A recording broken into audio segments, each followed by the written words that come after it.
following is a production of the Dallas Genealogical Society. For more information, please visit our website at www.dallasgenealogy.org. All right, well, it is Thursday, January 8th, 2015 already. That is hard to believe. Welcome, everybody. My name is Tony Hansen, and I'm the leader of the Technology Special Interest Group, and this is a live presentation from the Dallas Public Library. And we are here today to talk about personal digital security and privacy, a topic that has been much in the news lately, and I've been kind of surprised and pleased by how much stuff has been going on to kind of help set the stage for this. Because when I first started this was me. I honestly believed I was a pretty secure guy, and I really thought that, you know, I was on top of this stuff until I started preparing for this presentation. And then I started reading things like this. Have you heard about this one? The Swansea Police Department. Their computer got hacked and they had to pay $750 to get their files back. Anybody here buy anything from Home Depot? Yeah, chances are you were affected by this then. How about Target? Yeah. Okay. Google had 11,000 WordPress sites that they blacklisted because somebody loaded or had a widget that had a problem with it. Well, that wasn't one of, we weren't one of them. No, that was not one of us, fortunately. And of course, everybody is familiar with the Sony hacking deal as well. You know, that got an awful lot of attention, and delightfully so. So now I'm officially worried. The more I read about this, the more I realized that there is so much to know and a lot to do. And so that's why we're here. This is going on because fraud is really big illegal business. There's a lot of credit card fraud happening out there. So there's a lot of people stealing credit card information and getting it in a lot of variety and innovative ways. You know, retailers' computers are really vulnerable. We're in the United States are still using 1950s era credit cards. The rest of the world is not.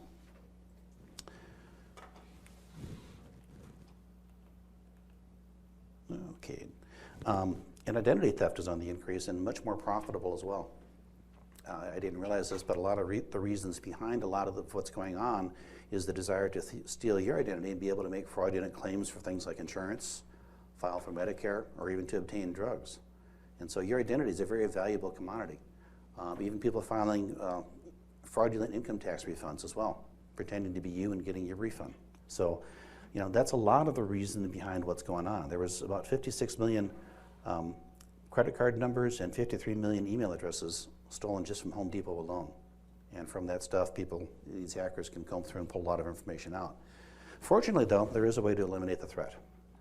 So you can just cancel all your credit cards, get rid of your cell phone, and never use a computer.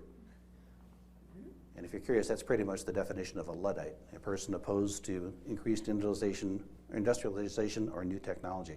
So that is one way that you could cope with this and you could deal with it, but I don't think it's very practical. You know, so for the rest of us, what's important is to understand what the existing threats are, learn how they can be minimized or countered, and then take steps to improve your personal security and privacy, which is what we're going to be trying to do tonight. You know, unfortunately, it's a reality that we're living in a world where you, and I mean all of you, are going to get hacked. If you haven't already, you will, and you will again, and you will again. It's, you know, for right now, it just seems to be the nature of the beast. There's a lot of vulnerabilities and a lot of ways that people can get information and a lot of ways you are going to be impacted. It's just a fact of life. Half of American adults were hacked. Well, that's this year. I should have changed that to last year, in 2014. About 50% of the population were affected one way or another by hacking. Why is this? Well, we've so much moved our lives online. We have computers, we have cell phones, we have Wi-Fi, we have all kinds of things that have just made our lives much more public than they were even a generation ago. And it's expanded data collection. How many times when you're checking out do you give out your phone number or your name or your email address and don't think anything about it? Well, I'm starting to think about that. And because the hackers are getting more tactical as well. And by this I mean that they're getting smarter, they're getting organized. This isn't just some kid sitting in a garage anymore, although that does happen. These are organized gangs of international thieves out to steal information to profit from it. And they're very good at it. So even boring data, you know, your address is now valuable information to somebody. It's dangerous to reveal that. So what are the threats? I just want to run through some of the terminology you're going to hear, Not so much because I'm going to give you a test at the end of this, but just because I want you to understand the widespread scope of what is going on out there and to understand what some of these terms mean. You don't have to know what these terms are to defend yourselves against them, but it might make you a little more comfortable, and it'll probably make you a lot more uncomfortable to understand what's going on out there. So malware is just kind of a broad term that applies generally to software that does bad stuff. It's malicious software is what it's a concatenation for. And there's a lot of specific types. Now back in a simpler day, we were just worried about viruses. Remember when we had antivirus software? Well, that was what it was trying to deal with. The viruses are pieces of a code that somehow get into your computer and then spread around the files and the disks and everything inside your computer and other people's computers. So, in the past, all they would do is just simply destroy your data or lock your computer up. Now they're a lot more clever and a lot more sophisticated. So viruses can do a lot of things. Worms are a lot like viruses. You can get them kind of easily just by being around somebody who has one. So a worm, as by its own nature, will get on your computer and then try to get on to other people's computers and spreads, much like a virus, very similar. Botnet. This is where software will basically hijack a piece of your system and use it for nefarious purposes. It's a good word, I like that, nefarious. So, botnets will load little pieces of code on there, steal your internet connection, and then what they're used a lot for is, for example, generating spam mail. Spam is a way of trying to trick you into doing things, and a lot of the spam you get is coming from other people's computers that have got this botnet software maliciously loaded on there. The owner may or may not even notice that it's even there. But there's computers all around the world that have this infection and are doing the bidding of the people that programmed it through the use of this botnet software. Trojans, it's kind of like the Trojan horse. You get something that looks, very very friendly, very okay, and you load it, and out jumps the malicious software. Hides inside of otherwise normal and non-malicious software, but inside of it, it's carrying something that can infect your system and do things to it. I want to point out to you, you'll notice on a lot of these slides, there's a lot of URLs. These definitions I got out of an article from somebody named Kim Commando. The URLs are very small, for which I apologize, but I don't really want you to try to read them. If you go to the PowerPoint or the PDF presentation I have online, by making these all one-line things on my PowerPoint slide, they're clickable there. So if you want to follow any of these leads, just take that PDF thing and you can just open up, click on them, and follow any of the links that you see. So don't ruin your eyesight trying to read those URLs. Rootkit. This is another type of software that will install itself on your system and then will try to do things like record everything you type. Sometimes they'll take over your camera. That's a scary thought. And will transmit whatever's happening over your camera. I read very credible and believable people who say they now tape over their camera when they're not using it. Oh, the camera on your computer? Uh-huh. It's a nice frightening thought, isn't it?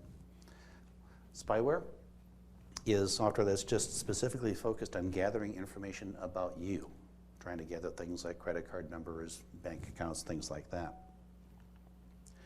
Keyloggers is another type of program, copies everything you type and sends it to somebody.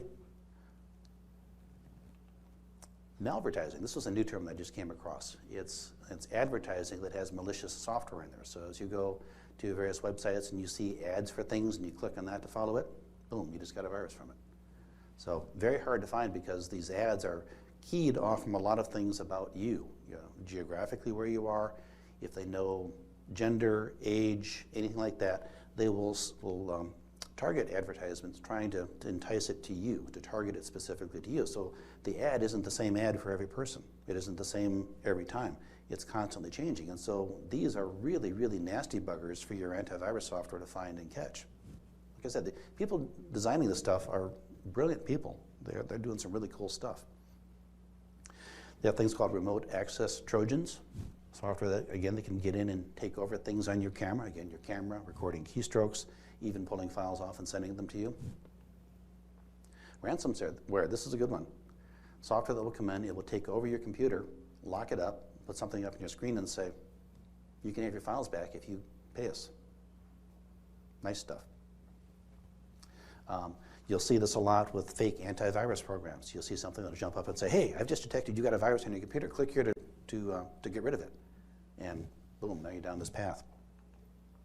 Some other terms I came across, drive-by download. It's just a term where if you're just, again, you're just visiting a website and you leave. You didn't click on anything, you just went there and then left again. Some websites will have things that will install themselves at that point. And so boom, you've just been hit by a drive-by. These are the scary ones, the zero-day exploits. These are things that are just unknown flaws. And so there's no defense against it because nobody knew that the problem existed. So if you get a new version of software that has either an intentional or an unintentional hole in it, and you're the first person that discovers it, hey, the first 1,000 people that use this get hacked. Sorry.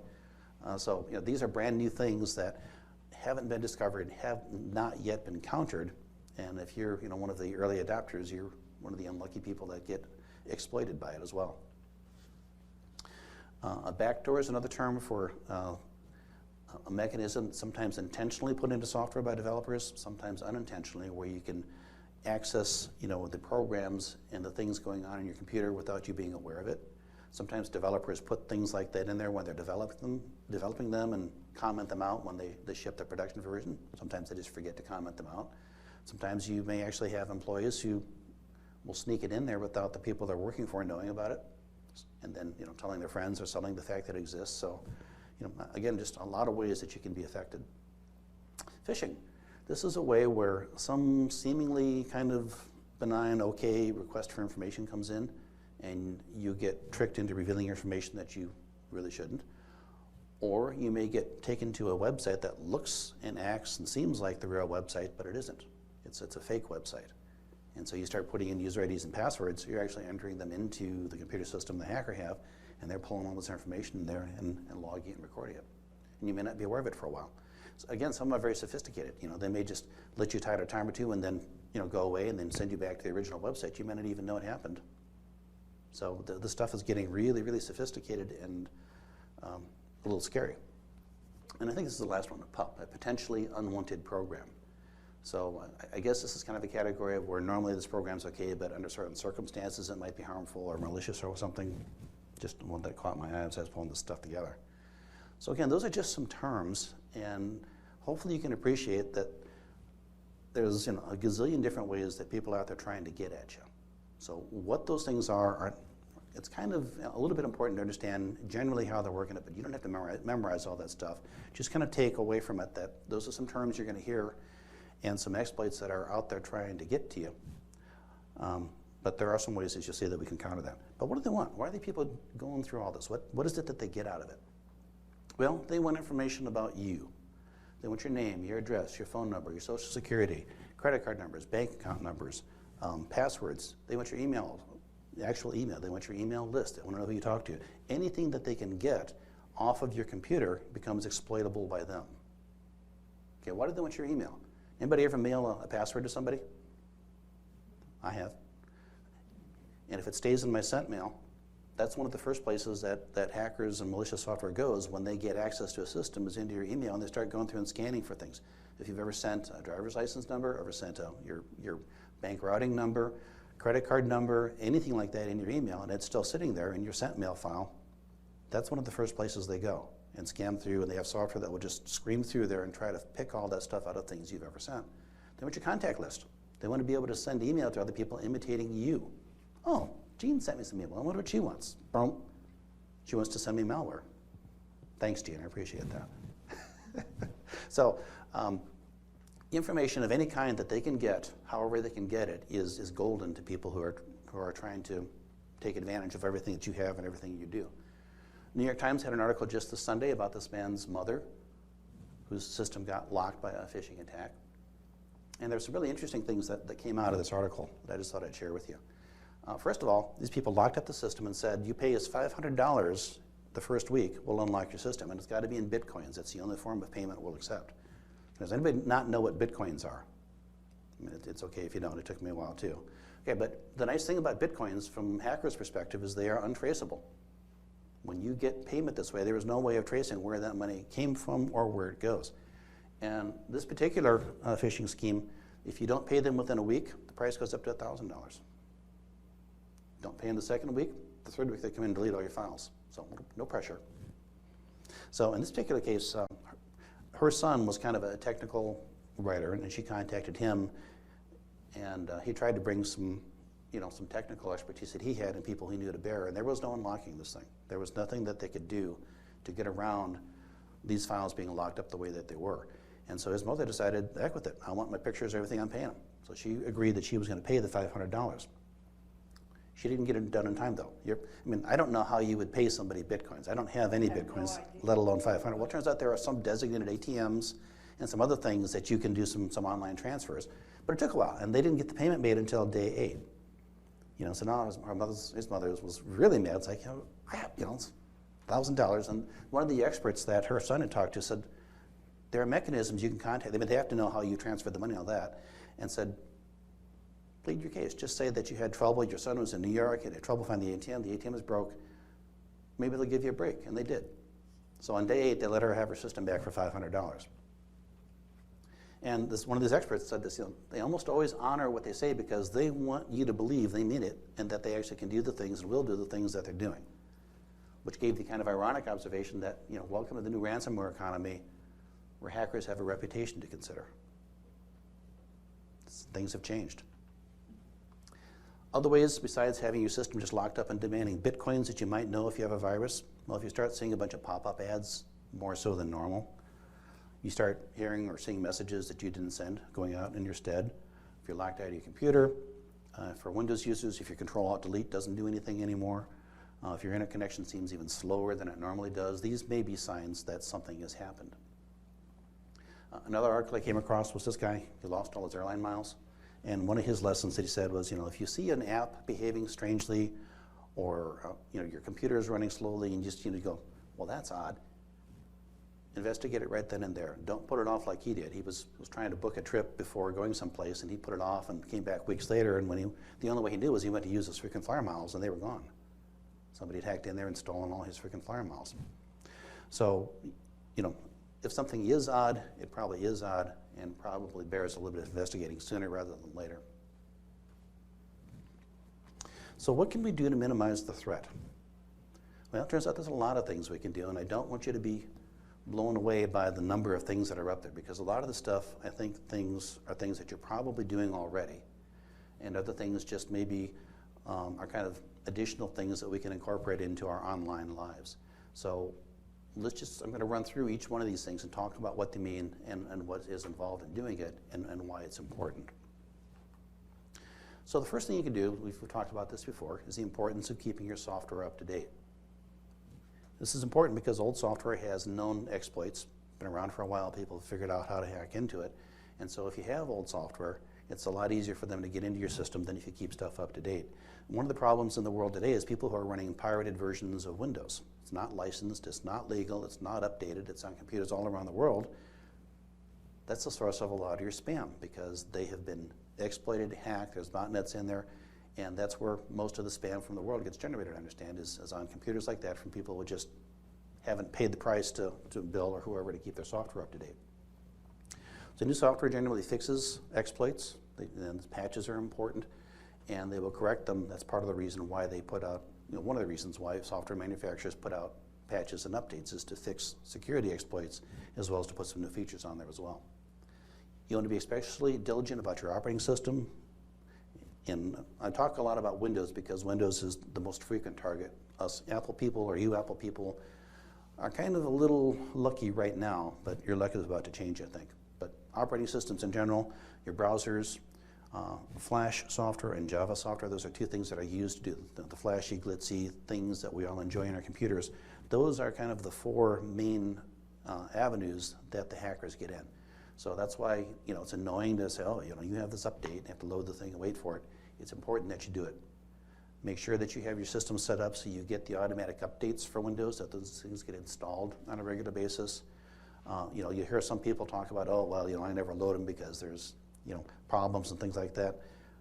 The problems are few, the risks are great, and I would just encourage you to turn them on and let Microsoft take care of you because they generally do a pretty good job. As I've read more about this, I've become very impressed with what Microsoft does do to help make all of our lives a lot easier. They do a pretty good job, I think. You can check your browser. There's this really cool software site called whatbrowser.org.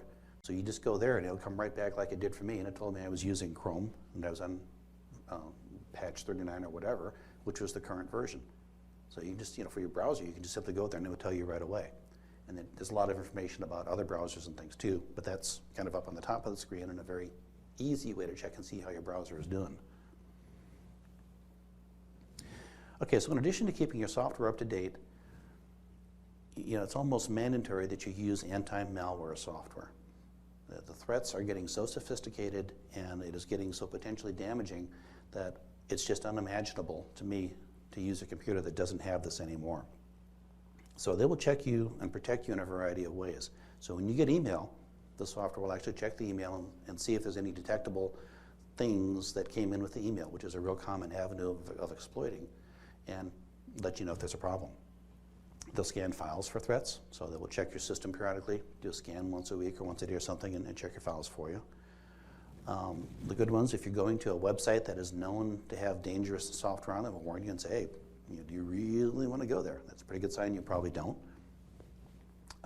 Good ones will check your flash drives. So if you take a flash drive and plug it in your computer, it will scan it for you and scan that thing for malicious files as well, which is another common way of exploiting your systems. And increasingly, they're checking the mobile devices. I think 85% of the world's mobile phones are running on the Android software. It's something written by Google. It is public domain, which means people that make phones get it for free and can customize it for the phone, but it also means that hackers can get it for free and tear the wings off of it and figure out how to hack into your phone. So there's a lot more going on in the mobile device world than there ever was. So it's getting more and more important to have anti-malware software on your mobile devices as well.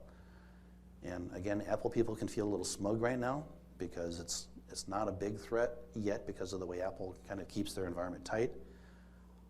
Your day is coming. There's a lot of reasons why hackers want to get to you, and they will.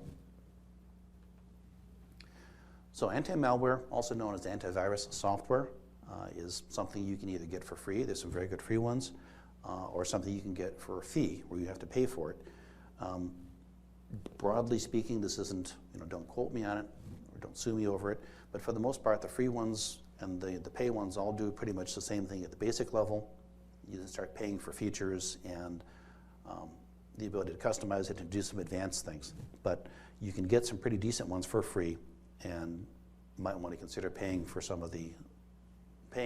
them to get some of the added features. But again, this is something you have to keep up to date. There's a lot of people around the world developing this malicious software and changing it every day. It doesn't do any good to load this software and never update your database of known threats, because the threats will soon overwhelm what you had at the time that you bought it. So getting it is one thing. This is something else that you must keep up to date and keep current, or you're going to get overwhelmed pretty quickly. It's also something that you probably ought to re-examine periodically. As I was researching this, I realized pretty quickly that my McAfee, which I've used for years and loved, is not the best product out there anymore. So software is software, threats are threats. It's all kind of a changing world. So I'm just going to get in the habit of around the first of the year, I'm going to reevaluate what really is the best anti-malware software and not be afraid to change it and change over to something that might be better than what I have. Because as new products come out, as new features come out, things kind of ebb and flow. I want the best. I really want the best after researching this. What is the best? Well, it just kind of depends. Are you Windows? Are you Macintosh? Do you have portable devices? Do you have wireless devices? Those are all things that go into what is best for you. Do you want free? Do you want fee? So I've listed 4 different websites here, 4 different review services that all talk about these things that I would just encourage you to do a little bit of research for yourself and decide what works best for you. Some that I've read that consistently pop up, the one I'm right now would probably buy is the WebRoot Secure Anywhere Antivirus. The nice thing about that is it runs on everything. For Windows people, the Bitdefender and the Kaspersky both rated up pretty well. But again, research yourself and buy what's best for you, because there's a lot of choices out there. If you're looking for something that you don't have to pay for, PC Magazine likes the Malware Anti-Malware and the Panda Free Antivirus. Make use of another service that I get a lot of information from, likes Avast. The nice thing about that Avast article is it gives you lots of kind of step-by-step how to install it and configure it. But those are some names that I consistently saw when I was looking at freeware stuff too. But again, go back to those websites and research, yourself and see what's current. Don't just take my word for it. Tony, is the malware, anti-malware, is that antivirus? Yeah, those two terms for these purposes are pretty much synonymous. I mean, virus was what we were all worried about to begin with, but it's kind of evolved into malware. Those are two pretty much the same thing. So antivirus, anti-malware is all just about the same thing. It all does those things that I described. That's a good question, though. It's kind of confusing. Those that may be a little more experienced, know that there's something called a firewall involved in our security and in our networking. And Windows has, as it turns out, a pretty good firewall product built into Windows already. And the consensus seems to be it's good enough. Unless you are a real power security guru kind of a person and really know your stuff, the consensus I have, and this is kind of a pretty good overall article that I found that said that, it's like, don't mess with your firewall. Let Windows run it for you because they do a really good job of keeping it up to date.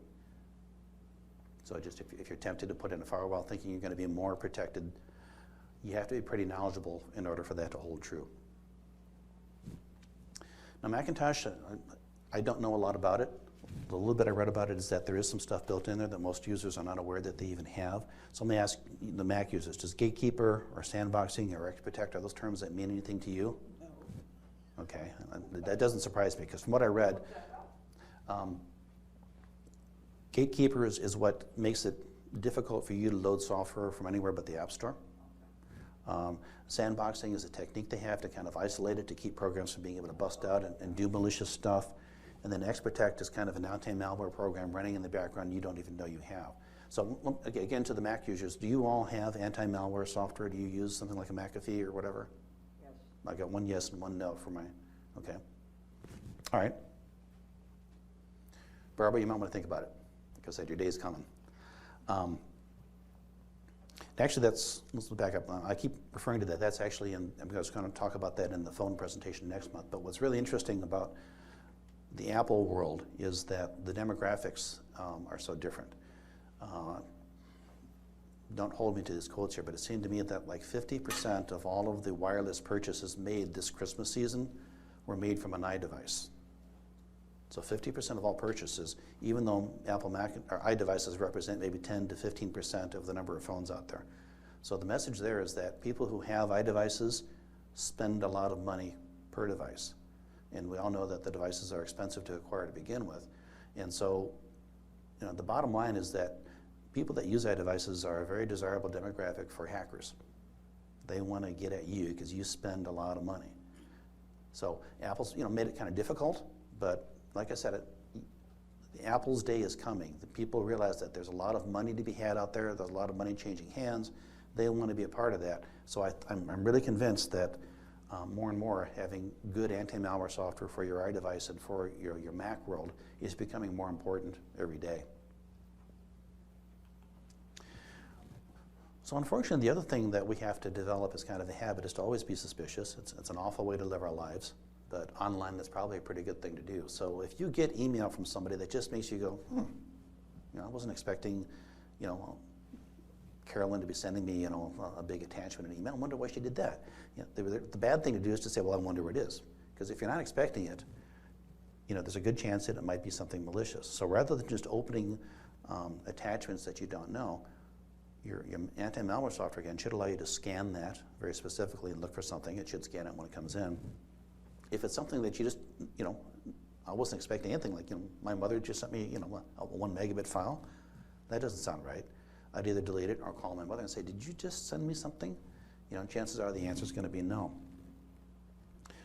If you get something suspicious from Target or Sam's Club or something like that, that's not something that big businesses normally do. So just start looking at things with a little more suspicion and be a little less hesitant to just go, oh yeah, I wonder what that is, and open it. The other thing to watch out for too is if you get email and there are links embedded in there, treat them very suspiciously, because that's another favorite way to get you to go to one of these phishing websites where, oh, my credit card's been hacked on Target, I've got to go, give them some information. Boom, now I'm on one of these phishing sites. No corporation, no legitimate business is going to ask you for your information about your bank account number, your credit card numbers. Nobody should ever ask you for your password. So if anybody tries to ask you these things, those are probably phishing expeditions. And if you got there by clicking on a link in some email, be triply suspicious. Anymore, what I do is if I get something, say from Dell, I go, oh, that looks like a really good sale. I want to go into my browser and go to my navigation button for Dell and get there that way, rather than clicking on stuff in email anymore. It's just to the point where we have to be that suspicious. And so again, these are not really technical things. They're not really difficult things to do. It's just kind of getting in a mindset that unfortunately we just can't trust the stuff that we get in our inbox anymore. So I mentioned phishing. Some things to look out for if you get some email that looks kind of funny.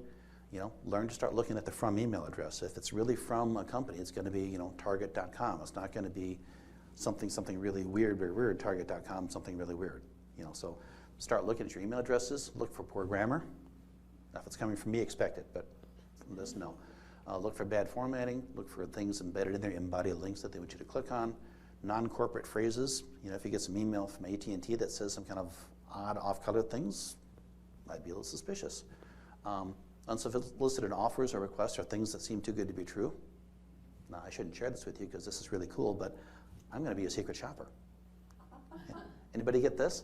So all they want is my first name, middle name, last name, street address, city, zip, cell phone, home for age, current occupation, and email address. One of those the other day. Well, I hope you send it in. We'll be secret shoppers together. Yeah, that's right. So, this is an example of a phishing expedition. They're just trying to get some of this personal information about me. So when you see these things, that seems just a little suspicious. It probably is a little suspicious, but it's effective. There was a Google study that said 45% of the time people respond to this. No. Yeah. So you get it because it works. Don't trust public Wi-Fi. There are a lot of ways that people can exploit you there. They can set up something called a honeypot Wi-Fi network. So if you're sitting in McDonald's or Starbucks or someplace and you go to get on Wi-Fi, they may have another Wi-Fi system sitting in a car or next door or something that says Starbucks or McDonald's. You go, oh, okay, yeah, I'm in. And now you're on their server rather than on the real one, where they can start asking you for questions or just gain access to your system. Something called packet sniffing. They can set up a system that just basically, you won't even know they're doing it. They're just grabbing all the stuff as it's traveling over there because they have basically their own little radio receiver and they're channeling all of that stuff onto their system and they're watching you type your passwords and your credit card numbers and all the other stuff that you shouldn't be doing. If you have shared folders and you're on a public network, guess what? They're shared with everybody. And so you want to be very careful about that as well. So some good habits to get into. Save the sensitive stuff for home. Don't be doing your business. Don't be logging into your bank or what have you sitting at Starbucks. It's a good idea to set your devices so they don't automatically connect to a Wi-Fi network when you walk into one. Get some security software for them. Be aware of who's standing behind you as you're typing stuff. So again, you're sitting in a place like Starbucks or something where there's just a lot of people walking all around. Somebody may be at an angle where they can see what you're typing, maybe photographing it with these nice high-resolution cameras we all have, and seeing some of the stuff you're typing on the screen. If you're dealing with a business that has an app, many banks have apps, companies have apps, that is a much more secure way to do business than to go to the browser and get at it that way. And in fact, that's causing a lot of disruption in the internet world because right now, when you do everything over the browser and the way stuff that the internet has been running ever since there's been an internet, it's all kind of public and open and we can see what you're typing, where you're going and make suggestions. When you get in that app, all of a sudden that's a closed world. Google doesn't know what you're doing. It can't give you any preferences. It can't see what you're, where you're headed to know what's popular. And all of those things are very good for us from a security perspective because you get in that app, it's a much more protected world. They can start understanding much better who you are and where you're coming from and sense when something's a little bit off. So if you do want to be dealing with things like banks and any kind of businesses, the app, if they have one, is definitely a much more secure and a much safer way to interact with them than just hitting them over the browser. And we talked about sharing.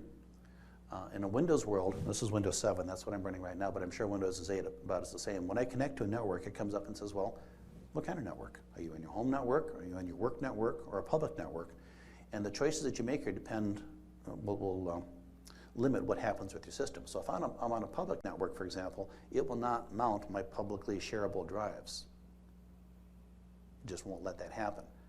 And so this is one of the ways that Microsoft is trying to help us help ourselves. Now, in the Mac world, you don't have anything quite this nice. I understand you've got to go to your preferences and go to sharing and then uncheck all the stuff that you have shared and then redo that when you get home again. So it seems a little klutzier in the Macintosh world for once, which is yay Windows. Good for us. But anyway, just be aware that if you have shared stuff and you're on a public network, again, you should be careful about the type of stuff that you're doing, but particularly don't share your files because those could be shared. As it turns out, the most common way of getting into somebody's account is through answering or guessing answers to your security questions. So how hard would it be for any of you to know what my mother's maiden name was? Probably not very hard. Things like, what was your first car? What's your favorite color? The answers to these questions are a very small universe. There's not that many types of cars out there. There's not that many colors in the world. And these people that are trying to bust into your stuff have programs that will go through and just run through every common answer in about half a second. And so, this is how most of the things, most of the naked pictures of the movie stars in the world, I understand, this is how people are hacking into their accounts. It's not guessing the passwords necessarily. It's just somebody with a program and a lot of time in their hands and guessing answers to these questions and then getting into the account that way. And so, people are also getting answers publicly from your social media. So, if you talk about where you went to high school and on Facebook, that's a very common question. What was your high school mascot? For somebody really determined to break into your account, it doesn't take a lot of effort on their part to find some of these kinds of answers and guess them to see if they can't get into some of your stuff that will let you in based on answers to questions like that. A couple things you can do: give unpredictable answers. So just for example, instead of giving a color, give something crazy like wine or a beer, or don't give a high school mascot, give something that wouldn't be a mascot, or your mother's maiden name, give something that's not a name at all. Now, you got to remember these things once you've done them, but if you kind of get into the habit of kind of remembering that these are my goofy answers to good questions, it makes it that much harder for somebody to guess, what the logical answer to some of these questions might be. So that's one of the ways that you can turn this around and make it a little less likely that you're going to be one of the ones that get exploited. You can also tighten up your social media settings and try not to reveal too much about yourself. And so, as much as we all want to share and let people know us, that is something that malicious people can use to exploit and get at us and get at the information that we have. So, Facebook is probably the most common platform here, and this was a pretty good article that I found to take you step by step to go through and tell you exactly where to go to, what to look for, and what some of the settings were. And I went through and I did that and tightened my stuff up. If you're big into any other social platform, Pinterest or Twitter or anything like that, Google a bit, find some articles like this, and go in and tighten those settings up as well, and limit the amount of stuff that you put out there, and just make it harder for people to guess answers to some of your obvious questions. And let technology help. As much as technology is the enemy, technology can also be your friend. And so if you've got an intelligent phone, it's a really good idea to register that phone number with them, because then when something strange happens, they can contact you very quickly and easily, which is how I spent my Christmas Eve. This literally happened to me. About 8:30 Christmas Eve, I got a message to my phone saying, "Did you just buy something from this store in California?" And I said, "No." And that shut my card off right then and there. And I didn't have my debit card for a day or two, but I didn't have $10,000 worth of charges on my account either, because just as soon as they caught something kind of suspicious, they contacted me and they shut it right down. So, a little bit of an inconvenience, but I much prefer this than what happened to me last time when my credit card went amok in Europe, even though I hadn't been there for a year. And I got thousands of dollars of charges there before anybody caught on to that. So I'm very impressed with Chase. You can also, and should also, use something called two-step verification if it's supported by your platform. This is again, it's using something like your smartphone, although there are other mechanisms besides just your phone, to add a second layer of authentication into the login process when you're logging in for the first time from a new environment. So with this, once you set it up, and I'll show you some examples where I set it up with my Gmail account. Once I had set it up, the first time I tried to log in from my iPad, it said, well, just a minute, I'm going to send something to the iPhone, the phone that is registered with this account, and there's going to be a code there.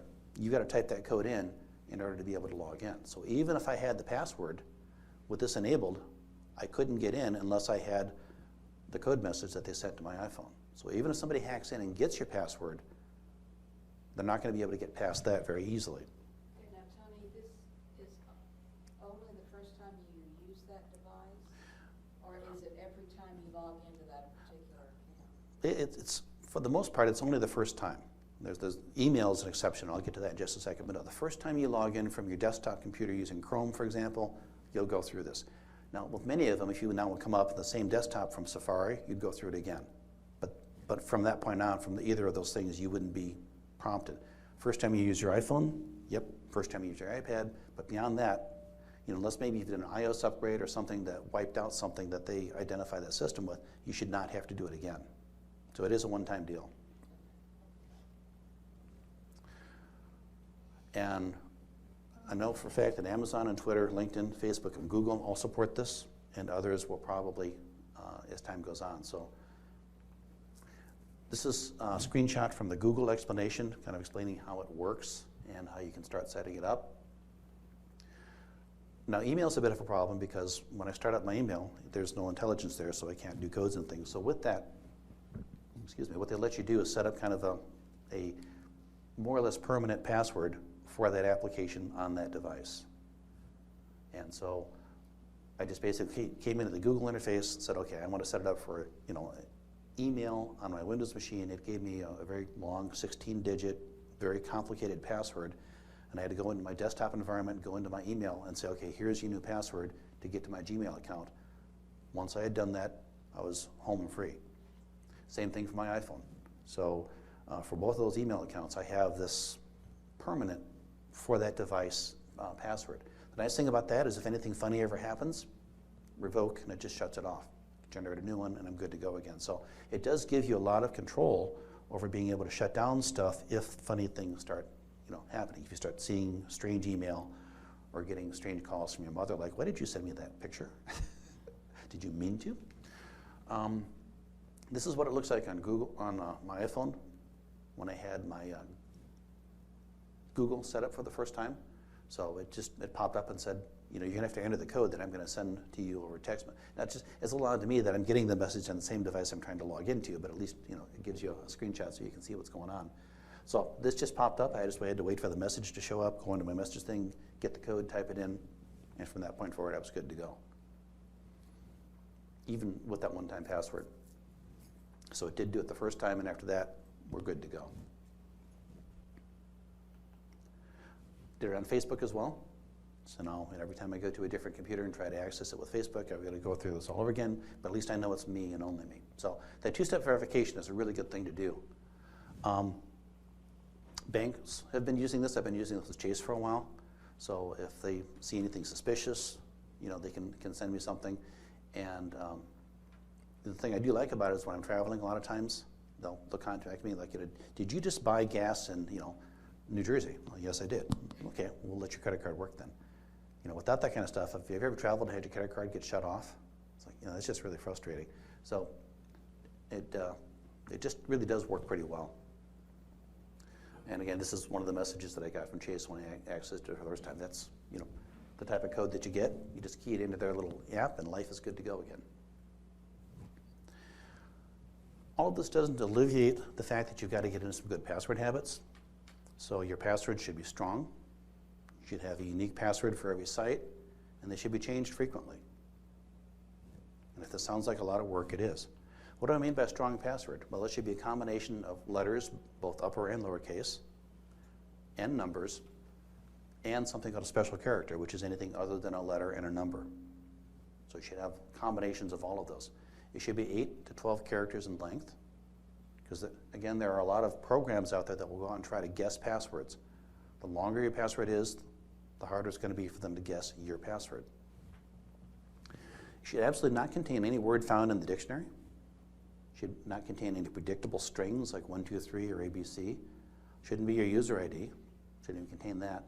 Birth date, those are all things that are too easy to guess about you or to know about you, which is why they like the personal information, because most people do silly things like this in their passwords and get hacked. So that's what I mean by a strong password. it should be unique for every site. You shouldn't have the same password for Facebook and Twitter and Pinterest and all the other places that you go to. Because again, if that password gets compromised, as it most certainly will, once they get the list of passwords and the list of user IDs, what do you think they do? They run to every other social media site they can find or bank site and try them. And if you keep using the same stuff site after site after site, you're going to have a string of woe following along behind you. And you should change your passwords frequently. In reality, the frequency you change it and the complexity may depend a bit upon the nature of what you're talking about. I tend to change really important stuff now more frequently. Things like Facebook and some of the other stuff less so, but I'm not even getting away from that, and I'll tell you why in a second. So that's one strategy, is you can, because let's face it, I've probably got 20 or 30 sites that I have user IDs and passwords for. Keeping this all straight is getting to be a real hassle. And doing all the things I should do, to make them long and strong and unique and all that, is just really, really getting unmanageable. And so, and if you ever need to change them quickly, if you ever do get hacked, and somebody, you realize that, it's like, oh crap, I got to go start changing every password I ever have anywhere. What do I have and what was it? Starting to get almost more than a person can manage. Doesn't mean you shouldn't try. Here's a couple of articles that you can look at if you are, wanting to come up with passwords that are good and strong and unpredictable. So those are good reading there. But I'm going to do this. The more I read about this, and the more I read people whose opinion I really respect, getting something called a password manager, which is software that helps me manage my software environment, makes a lot of sense. And there's a lot of reasons for it. The number of sites that you got to talk about, you got to have passwords everywhere. Major hacking events, it just seems like every day you're hearing about something, and doing the right thing is just getting really hard to do. And so many security experts are saying that password managers are kind of the path forward to help us, manage this online password-driven world that we have. The reason for this are many. A password manager will create strong passwords for you. They'll do these 12 or 16 character mumbo jumbo things that you can't possibly remember, and you don't have to remember. That's the good thing about it. If you ever do get hacked, you can go in there and say, change my passwords everywhere, and it will do it for you quickly and effortlessly. It's going to minimize or maybe even prevent you from having redundant passwords across multiple sites. You're not ever, well, maybe once, but beyond that, you're not on a daily basis, typing in these gazillion passwords anymore because your manager is doing that for you. So even if you get a keylogger or something that is seeing your keystrokes, you're not typing them anymore. So you don't have to worry about that. And it keeps your passwords a lot more secret than you typing them or writing them down or keeping them in a spreadsheet or all the things that we do to try to cope with life. So I'm still kind of two thoughts of mine. I haven't bought one yet. I've identified the one I'm going to get. But I don't know if I'm going to let it manage everything. I probably will. But I was talking over with Kathleen, and we came up with something that's probably the coward's way of doing this, which is let it manage most of the stuff that we don't really care greatly about. But for the things that we really want to feel like we're in charge of, and adults and all that, banks and things, maybe do those ourselves. If nothing else, it'll get the clutter out of your life and not have you having to worry about Target, Home Depot, the billions and billions of places that we have passwords that you may use once a year that you're always saying, forgot my password, send it to me again. So I'm not sure which of these two ways I'm going to go. I mean, the experts seem to tell me that what I really need it for is the sites that I'm seeming to be hesitant to want to use it on, which doesn't seem like it makes a lot of sense when I think about it. But I'm definitely going to get a password manager, and I'm going to use it for some or all of my sites. I'll get back to you and let you know on that. Again, like the antivirus stuff, there's a lot to choose from, and there are some that are free and some that you pay for. There are a lot of good free packages, and the prices of, like this LastPass 3, I think, which is the one that I'm leaning towards, is only about $12 a year, so it's not a lot of money. But LastPass and Dashlane were two that I read consistently high reviews for. But again, you be the judge. It's kind of like Fox News. You decide. So here are some articles and some reviews and some sites that you can go to look at and decide for yourself if this makes sense for you, and if so, which one you might want to choose. But I really think I'm headed this way because I'm not really good at passwords, and I don't do a good job of doing the right thing. Just when you thought there was enough to worry about, here's a little bit more. when you make a connection across the network using the Internet Protocol, you use something called the Hypertext Transfer Protocol, commonly referred to as HTTP. It is just a mechanism whereby your computer makes a connection to whoever it is you're trying to connect to. And it's been around ever since there's been an internet. And it is very vulnerable to what's called a man-in-the-middle attack. So you're connected to something else, and somebody somehow kind of gets in the channel in between and is just kind of watching that channel. So again, it's like watching your keyboard, but only they're doing it remotely. And it can potentially get in and watch what you're doing, what you're typing, what you're getting back, and see everything that is going on in that conversation. Not a good thing. Now, there's been, like I said, this has been around for years, which is why this exploit is there. So there's now something called HTTPS, which stands for secure. It does the same thing, but it just runs some encryption so that your traffic going from your computer to the other side is actually encrypted. And until a few weeks ago, I would have said impossible to crack, but that's no longer the case, but we'll get there in just a minute. So, if you have the choice to use an HTTPS connection over an HTTP, it is much more secure. How do you know that? Well, that's a very good question. Thank you for asking that. Oh, okay. We'll get back. Google is so concerned about it, they're actively advocating for the world that any site that doesn't support HTTPS ought to be labeled as an insecure site. Oh. That's how strongly they feel about it. There's probably, well, actually, they're pretty good people, so I won't say there's even a malicious motive in there. So how do you know? Well, when you connect. I know that part. Right, so if you look up there, if it says HTTP, it's not secure. Mm-hmm. If it says HTTPS, it is. Yes. All right, but how do you know if the site supports HTTPS? Right. That's the real thing. How do you know if they have both? I know. Wow. You're going to have trouble with this. Because I'm a Mac. Because, well, Oh, no. yes. The browser. It depends. So there's a tool out there. It's called HTTPS Everywhere. It is a little add-on that you can put in most, and it says most, browsers. And what it does is when you make a connection to a site is it will query the site and say, hey, do you have a secure session? Well, that's really what this idiot wanted. They just didn't know it. So give us the secure connection, please. And it will automatically do that for you on your behalf. You can get it for Chrome and Firefox and Opera. Unfortunately, Safari, it doesn't look like it's going to be possible. And ironically, it's because I think Safari is actually, at least initially, was a more secure browser. The mechanism that they're using to change the connection on your behalf is not possible in Safari.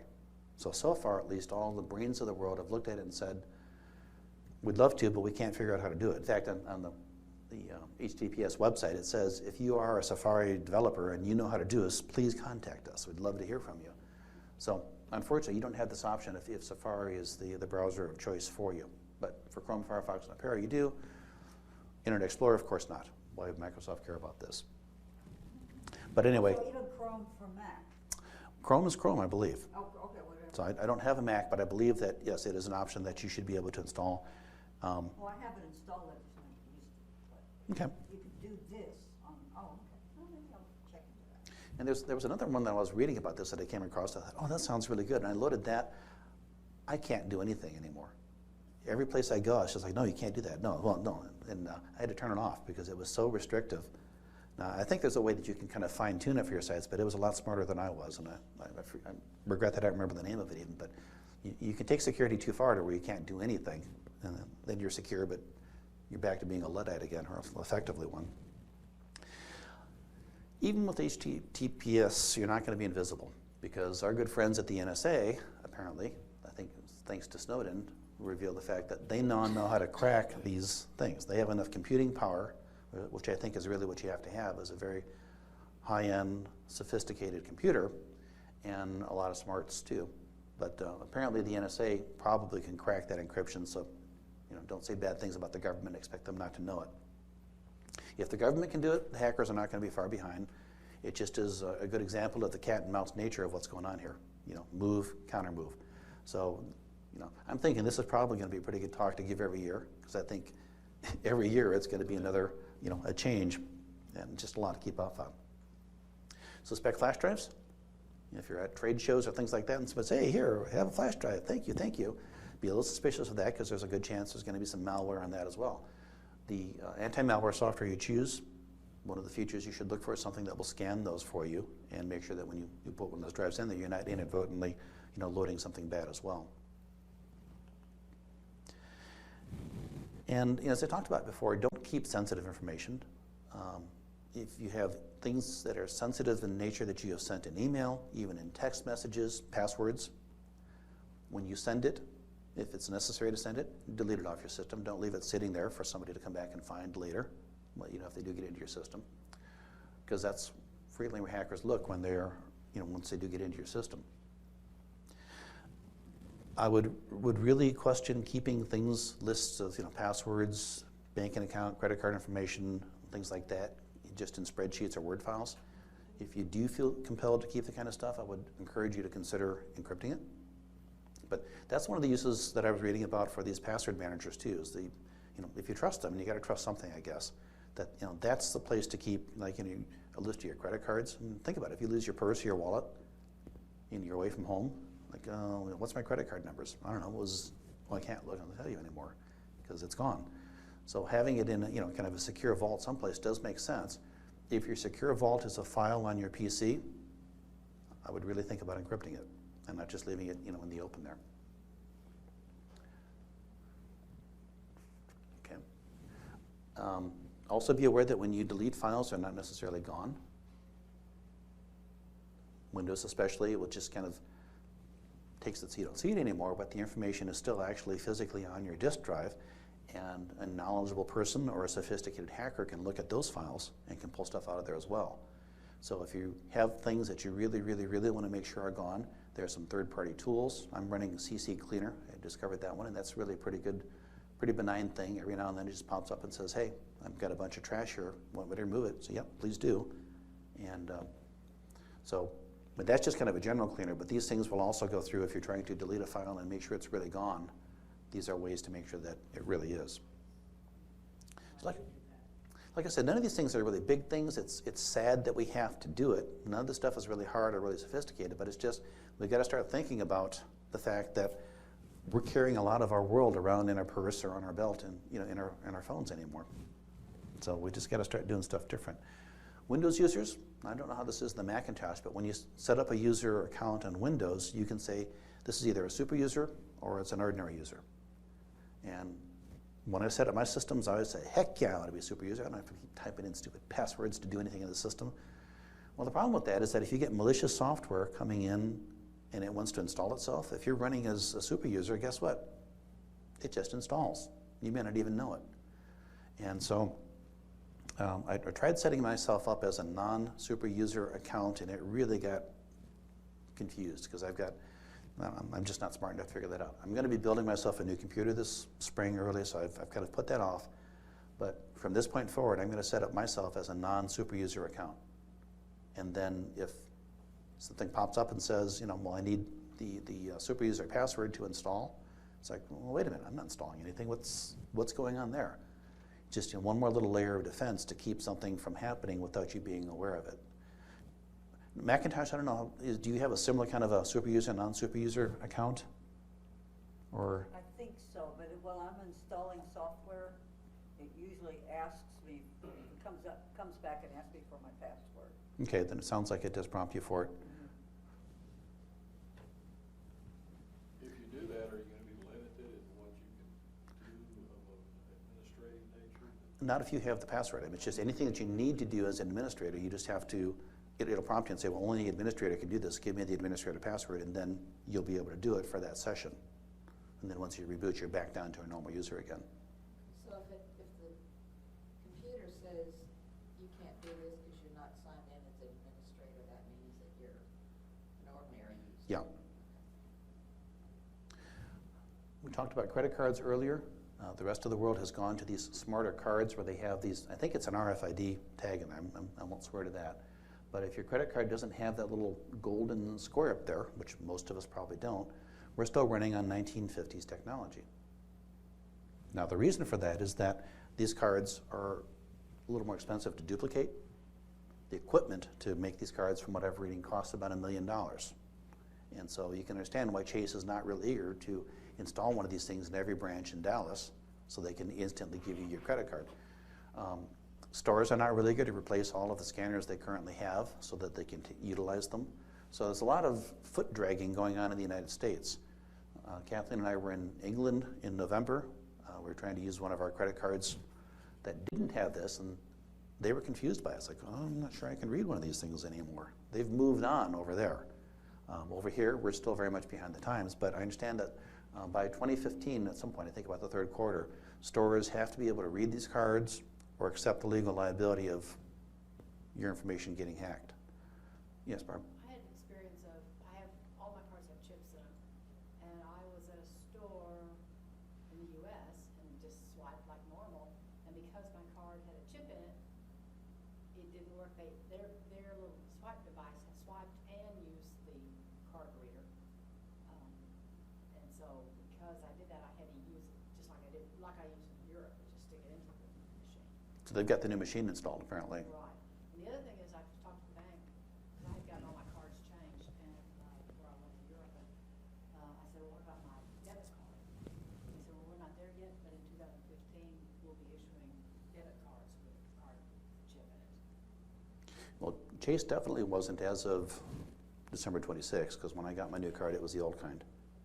I was just going to say, you have to specifically ask, because I forget which one of my credit cards, MasterCard, just renewed at the end of November, and I don't believe it has a chip in it. I did ask, when I got all my cards changed over a few years ago, about a year or so ago, I got a new card recently, and when I talked to them, I said, is this card coming with a chip? Oh, yes, all our cards have chips in them now. Well, that's Bank of America. Oh. Yeah, and So I don't know about So it may not have a logo, a little something on it? well, you'll be able to see it. I'm pretty sure that. I think that's. I guess I better go back and look. Now, I got a new account a few months ago, a new MasterCard, and it came with it. My old MasterCard that I have still doesn't have the chip yet. So, but eventually, I think they're going to get there. There's also a pin that goes along with it. sometimes. And the banks, and the American banks, when I was in Sweden, there was one place I went in and he wouldn't accept it if I didn't have a pin for my credit card. Yep. And the That's banks another over pin in the you can United Yep. States they have concluded that their customers don't want to enter in the pins, so they're not going to require it on the cards that are used over here. I just looked at my debit card. When I got this debit card, maybe when I thought I'd lost mine, it has a chip in it. My debit card actually has a chip in it. I'd like to check that out. Would you mind giving me your account number so I can compare it to? Good answer. But American Express doesn't, because I called them before I was here last time, and I said, oh, somebody getting in the car, it was time when I was gonna get it, and I said, are you gonna send the car with a chip in it? No, we don't need that, because our cards are accepted everywhere. We all have a bit to learn. That's not the point. That's what American Express, so either one of my American Express cards have chips. Now, I don't know a lot about Apple Pay. I have signed up for it, but I don't really understand the statement here. But there was a statement made in an article that they use the same security model as the chips in this card. And the idea with Apple Pay is basically you register your card. The credit card information is only written on your phone. It's not ever written to a server or any place that Apple knows about. And when you have a transaction, you just like swipe your phone. And and then when you register it, it's kind of a one-time process that says, okay, I think the way this works is this way, that the bank gets your Apple Pay identification and associates it with your credit card. So then when you have a transaction, the Apple Pay device sends your bank that information and some one-time encryption. The bank gets it and says, oh, okay, that's Carolyn's MasterCard, whatever, fine, authorize it. But your actual credit card number information never gets viewed, transmitted, sent, or seen by anybody. And I think that's kind of what's going on with these things as well. I'm inferring a lot, so I'm no expert on that. But the model seems to be moving towards getting away from actually giving your credit card number or physically pulling your credit card out, but instead having some kind of we call it a middleman, but some kind of a thing that identifies you and is associated with your credit card number, and that's what gets sent back and forth with these one-time codes. So in theory, it's a lot more secure up until somebody, I guess, hacks into the thing that's running this all, and then we're all doomed. But So the connection of those two codes occurs under the bank's control totally, in theory. well, actually, it's really three parties, because your phone's involved, the merchant is making the request, and the bank is authenticating it. So there's a lot happening there. But what's not happening is your credit card number is not actually disclosed to the merchant, and it's not really transmitted to the bank. So you're making a lot less likely anybody's going to be able to grab it out of the ether as it's being sent back and forth. That seems to be the theory. The code traveling one way to the bank and another code coming back from the bank to the merchant. I would assume so. That The bank has total control of all the connection back to your actual credit card number. yeah, they'd have to, since they're kind of the ones that own it. Yeah. But heck, I figure if, this doesn't get you, the earthquakes will, so we're all going to die anyway. Having said all that, I think it's important for us to prepare for the worst case. And hopefully what I'm about to, well, there might be something new, but for the most part, this shouldn't be any news. Backups, backups, backups, backups, backups. With one new thing, this is one key learning for me. You of course want to do your local backups, so you want to set up particularly your laptops or your computers so they just automatically do your backups, daily, weekly, whatever you have them set up. So you ought to have your local backups happening easy, brainlessly all the time. Need an offsite copy? So if something really bad happens to your house, you've got someplace you can go to and retrieve the stuff. This is a new one for me. I also need to have an offline copy. Now what do I mean by offline?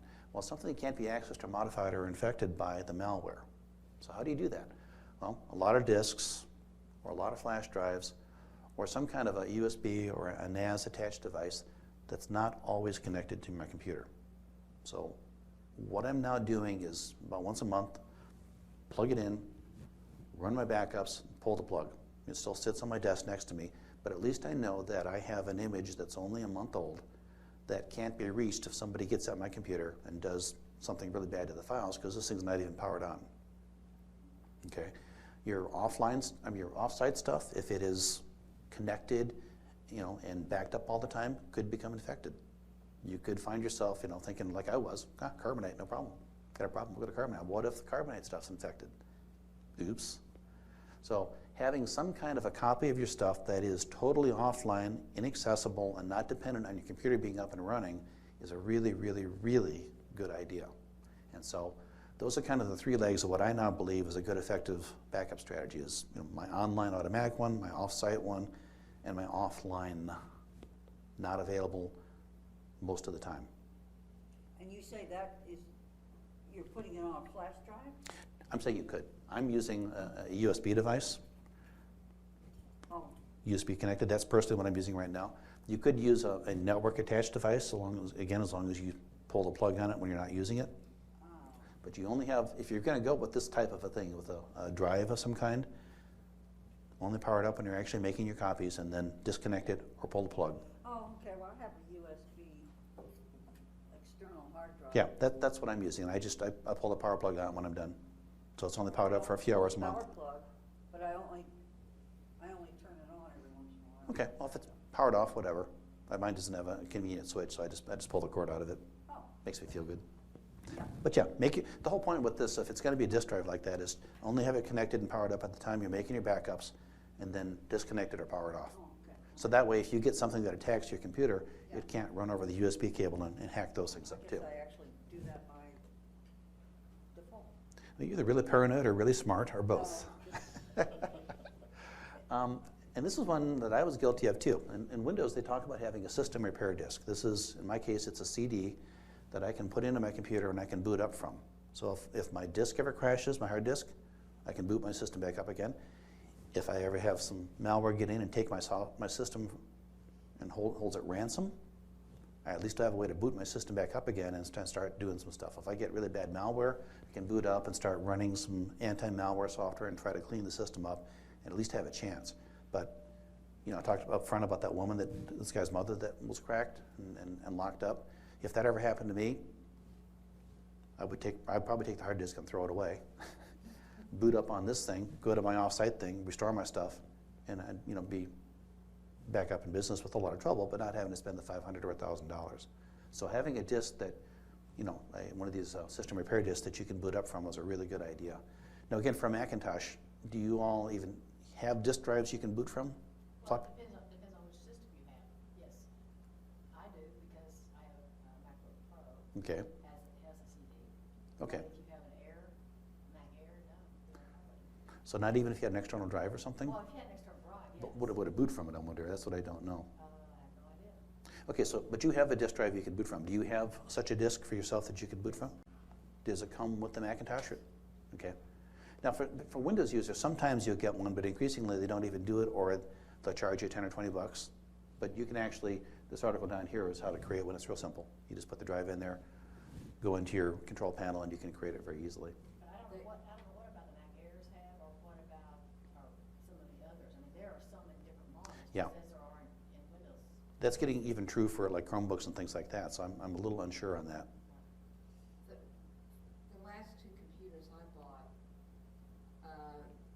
that was instructed when I first bought them to back up the whole system before I added any software Yeah. or did anything.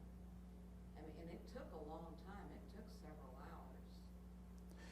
to get Yeah. that back. I have a friend who he builds his own computers, has for years, and what he does now is by building a computer, you can buy the motherboard, you buy the case, you buy the power supply, you hook it all together, you buy what drives you want, and it's basically build your own thing. And he builds it all up, and then when he's got, like you say, kind of the pristine system comes up, Windows is working, he takes that drive out, puts it on a shelf, and starts over again. So his ultimate failback is if anything really bad ever happened, he would just take that drive out, go to the shelf, plug it in, and he at least would be right up and running again. Now that may be a little bit extreme, but it is an example of what you can do. But anyway, be able to boot your system if it's even possible, if something really bad happens.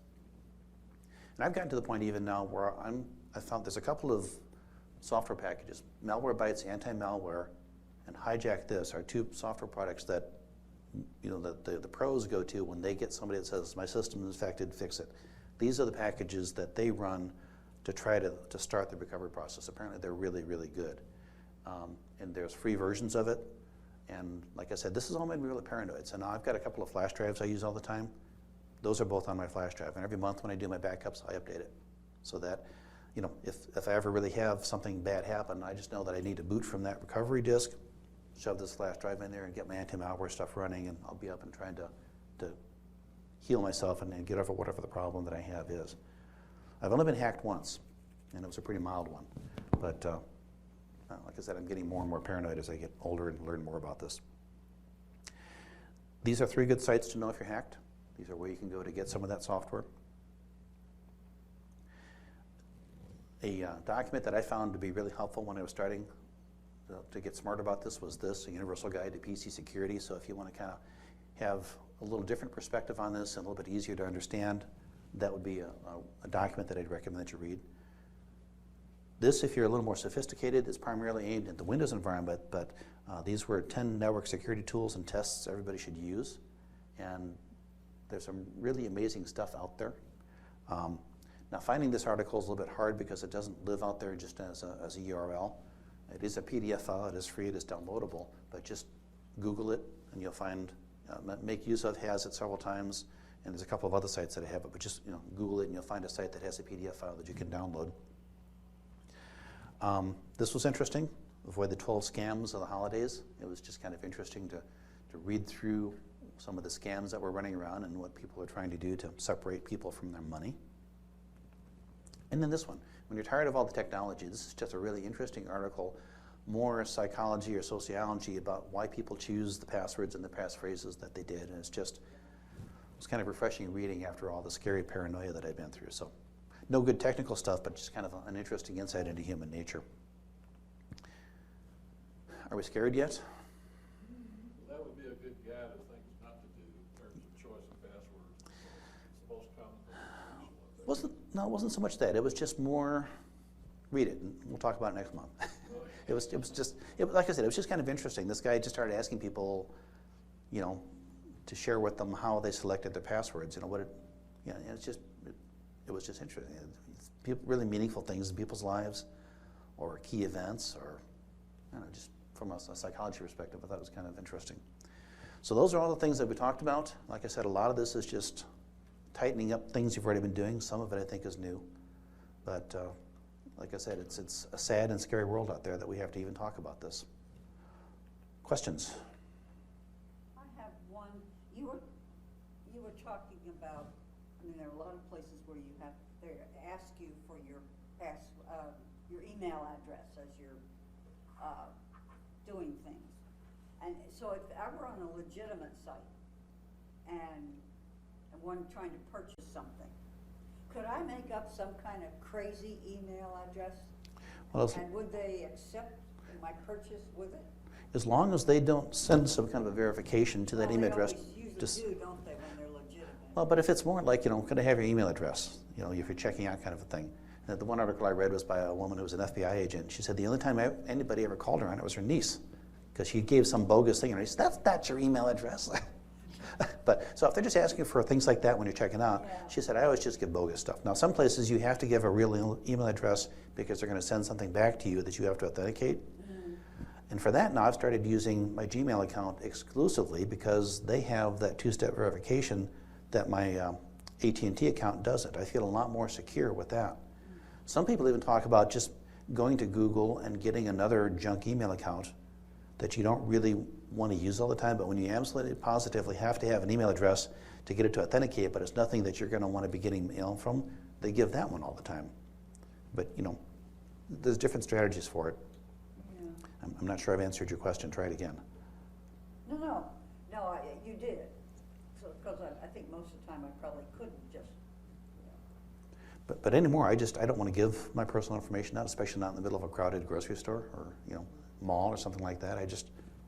No, don't want to give it to you. Oh, yeah, that too. You didn't bring up the issue of VPNs. Okay. So from my work computer, I've got VPN, and even from home, I go in, I set up VPN, it's Juniper, and I run everything, when I'm doing my business email, I'm doing it on a VPN. Okay, so is that going, if we were to use that personally, is that? Okay, so a VPN it's a virtual private network, and it is a way of establishing a very secure connection from you to where you're going. Businesses use it and can use it because they have the infrastructure. And in fact, I say most, but like for AT&T, they insisted for my business use, for my personal computer, I had no choice but to go in through that VPN. That was the only way I could connect to, and they really restricted it, and they could make it really secure. For individuals, you can set up a VPN, but it's a little bit questionable what value it gets for you, because the VPN is secure from point A to point B. So over that VPN channel, nobody's going to be able to, unless maybe the NSA, get in there and see what you're typing and what's going on between you and the terminating point of your VPN. But at some point, you still have to bust out of that VPN and then go to Target or Walmart or wherever that you're going to. And that piece of the connection is not as secure as the VPN. So I don't see that there's a lot of value for it for stuff like that. There are, the name escapes me, it's something like Thor or something like that. There is a very, very secure web environment that you can go to, much like a VPN, and they really, really work to restrict it to keep anybody from spying on it. But again, unless you're, Edward Snowden or something like that, I just don't think that the effort required to set it up and create it is really going to gain you that much, which is kind of why I chose not to talk about it. One of the other things that people use VPNs a lot for is, again, because you're setting up a secure connection from point A to point B, you can choose where your VPN termination point is. And so, like for example, if you're trying to listen to a lot of television, things that we can get over the internet right now, they restrict what you can have based on what part of the world you're viewing it from. And with the VPN, that's very difficult for them to tell. So if you want to go to Netflix and get stuff that's only available in Europe, the VPN's a really good way to do it, because until now, Netflix hasn't really been able to police that. And so that's one reason why a lot of people use them. But I read Netflix is now ratcheting down on that. They're either not going to allow VPNs, or they're going to, or else they figured out how to figure out where they are. But I don't know. I'm not that paranoid. I think some of the other things that I've talked about are protecting me enough. If I was a business, for my employees, definitely. For just a user, I'm not so sure. Good question, though. Yes? Earlier this afternoon, you text messaged me the password for Hootsuite. And Thank you for outing me. Huh? Thank you for outing me. I know. Yes, I did. So I better get this off of my phone, right? Right. And so, yes, I did intentionally text it to you rather than email it to you, because I think that's a little more secure. I'm curious why you did. And, Yeah. and then I thought, well, okay, this might be more secure, but not really, or a little bit maybe. Yeah, and if you also notice, I have strenuously avoided using the word password anywhere in what I said. Oh, that's true, you did. You know, Okay. yeah, but as soon as I sent that to you, I deleted it off from my phone. Yeah, And I would delete this also. encourage you to do the same, Yes, I please. will. Yes, hold on one second. Yes. When you got that email from Chase, how did you know it wasn't something bad? Well, it wasn't email, it was a text message. And, We were talking about emails. no, that was actually a text message I got. And all they asked me to reply with was a yes or no. And so, You had to click on it, didn't you? I just had to respond back to it. So responding back to a text message, I felt pretty safe. But if I had gotten that and it had given me a link and said, we need you to go to this website and answer some questions, I would treat that with a great deal of suspicion. You know, they didn't ask me for anything other than just kind of a, you know, yes, this is malicious, and then, you know, please call us or contact us or whatever. And again, if I got something like that, I would not use the links embedded within there. I would go, you know, look up the phone number, you know, or use links that I know that have worked in the past. But I definitely would never answer any questions providing any information, you know, like account numbers and things like that, because they should never ask for that over such a mechanism. And Tony, and I got a message from my bank via email saying, looks like something's suspicious. And I called. They- And I got into my account and looked to see, and there was a charge on there that was suspiciously, you know, they said immediately, we canceled your credit card. We're sending you a new card. I mean, they didn't even ask me, they said, cancel your card, we're sending you a new credit card. Yeah. Is anything on your charge look like you didn't make it? I said, yeah, there's this one charge, I don't know what that company is. And it was like $7.77. That's just like a trial balloon to see if they can let it, you know, get. Right. They'll very commonly they'll like try to buy gas or some very small, you know, thing, and if it works, it's like, oh boy, we're off to the races. Let's go get the TV. But yeah, so again, this the thing to keep in mind is they should never ask you for, you know, information that they should already know. They already know your account number. They already know your all that stuff. You shouldn't have to give that back to them, and you should never supply that if somebody asks you for it. Yes. Okay, you said that when you have emails or files on the machine, use CC Cleaner to completely get rid of that. But when you were just talking about the text message, when you delete that from your phone, is it really gone? Or is there another step that you need to go into your phone and say, okay, now really clean it off? Well, I have made you truly paranoid, haven't I? No, I Success. That- I don't know. That occurred to me too, because I have secure delete on my laptop for my emails, or all files, and I use that religiously. I Yeah. don't just, you know. That's a really good question that I don't know. Because sometimes I think that I've deleted a string of text, and then when I go in to text Barbara again, that whole string shows up again, even though I thought I had deleted Well, that that's string. true, it does. Well, I know in emails you In can text. put it in the trash, but then you have to go in. Empty the You have to trash go too, in and yeah. empty the trash. Yeah. I don't know. I'll go back and check that, and I'll send you another message and see if that old stuff pops up. Theoretically, if you've not overlaid that track on your disk, it's still there. is it Right. not? That's where that secure delete stuff comes in. There, and it can't be retrieved. Yeah. But text messages, I'm not so sure about. Yes. Another item, we had a ETD professor speak to an investment group that I'm a member of a while back, a few months ago. And he does some consulting work with various governmental agencies in terms of security, et cetera. So he seemed to know what he was talking about. But one of the comments I remember him talking about in just everyday life, he does not use his internet banking capability at all. He literally personally goes into the bank to do any transactions whatsoever. That's me. Yeah. That's me. And he says these keyloggers, you know, he said they can track all of your codes, et cetera. I've read many security experts that express much the same view, that they either wouldn't or they had one device and that's all they did with it and they never did anything else with it. Didn't share their bank capability on systems they had email and internet, and, you know, browsers and things with. Now, if you need access, if you're in another city along distance away or over in Europe or something, we need access, maybe that's an exception. But still, anything local, just for convenience sake, he literally goes to the bank. I'm glad you brought that up, because that reminded me of another article that I read that was really interesting, talking about frogs and water. I know what you're thinking, what's that got to do with this? Frogs, if you put a frog in a pan of water and you slowly raise the temperature of the water, it'll sit there until it dies from the heat.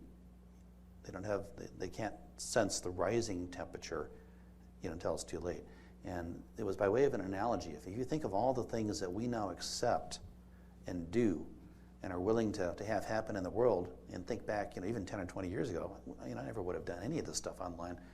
All of this has raised our threshold of consciousness. And even now, with all of the hacking stuff and all these things, of all these sites, have any of you gone out and changed all your passwords because of it? No. I did the first time with the Heartbleed. Yeah. And I came up with these convoluted passwords that are, And then, On a spreadsheet in my hard drive.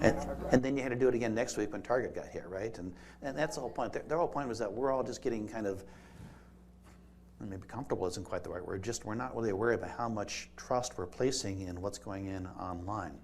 And most of the time it's okay, until it isn't. So, I love the convenience. I sure hate the annoyance when things go bad. So, yeah. Well, I've purchased a subscription to LastPass, and I'm trying it on limited accounts. Oh. So I'm going to see how well that works. No. I'm trying it out on Dropbox to No. begin with. Now, LastPatch, is that something that just make sure you have the most current version of all the software? LastPass, the password Oh. protector. Okay, LastPass. LastPass, one of the ones you showed. Okay. So I bought a subscription to it. I'm going to pull the trigger on mine too. I just have been too busy to try it and keep putting it off. But I definitely am going to go with that, and I'll keep you in tune to what I do and how well I like it. Well, I'm amazed that people now can take their phone, yes, it's the phone, and scan it, check. If I were to give you a check, you could scan my check and deposit it in your account. I just did that for the first time a few weeks ago. That did first time on my iPad. You said, give me a check, I'll walk into the bank, and then they want me to put it in a machine. I'm going, get in here and talk to a real I'm going here to this teller, and he's going to deposit his check for me. Well, I was waiting to get my new debit card made. I saw that they had somebody in the lobby, and they kept steering people over to their machine for a lot of stuff like that. And they were kind of like, machine? I'm a person. Yeah. Oh, wow, I also had that same experience in the bank. I went in and I had, I can't remember what it was, a question or a problem, or I could have called somebody anyway, and I went in there and I said, well, I want to see a banker about this question. And they said, well, here, we can handle this with the phone. And she's taking me over to the phone to call somebody. I couldn't call her my house. And I said, no. I came to talk to a banker. I know. It's a changing world. Yeah, but you can throw a hissy and they'll back off. I know, because I do it. I think they used to have like 5 tellers, and then they had real people, and then they had, drive-through. They also talked to the real people inside. And Yeah. now, Yeah. none of the drive-throughs have real people No. attached to them. No. There's only 1 or 2 tellers at most. Yeah. Mine's a Bank of America branch, the branch near me. Well, and the other thing I found, we have 2 drive-throughs that if you go in there and you say you want $300, it gives you $300 in 20s. Then we have 2 drive-throughs that have a face person you can talk to in. And if you ask for $300 there, you get 200s, the rest in 20s. So I went through there, I didn't know that. And I went through there and I got these 200s and all these 20s. So I'm going, I don't want hundreds. So I go into the bank. And say, how come you gave me these hundreds? I want all 20s. And they said, well, which drive-through did you go through? The auto assist? And I said, yeah. We're going over. I said, it's okay. So I'm going up here to the cashier and you're going to give me all 20s for these 200s you gave me. Why And- they thought I wanted hundreds, I have no idea. Any other questions about security? No. Thank you very much. It Yes. was fun to put together. Very educational. Yes, it Next is. month, we'll talk about smartphones. There's a lot to know about those and phone Oh, plans good too. deal. So, thank you all for coming, and Yeah, Apple Pay though is just for your iPhone 6. May I have your Yes. attention, please? A